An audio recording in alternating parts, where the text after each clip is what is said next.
ஜன்னல் வழி நாள்தோறும் மின்னல் ஒன்று கை காட்டும். அம்மம்மா என்னைத்தான் ஆசைகளில் நீராட்டும். எனக்கும் உனக்கும் இருக்கும் நெருக்கம்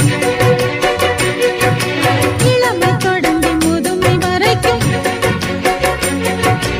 இரவும் பகலும் உறவை வளர்க்கும், இடையில் இருக்கும் தடையை தகர்க்கும்.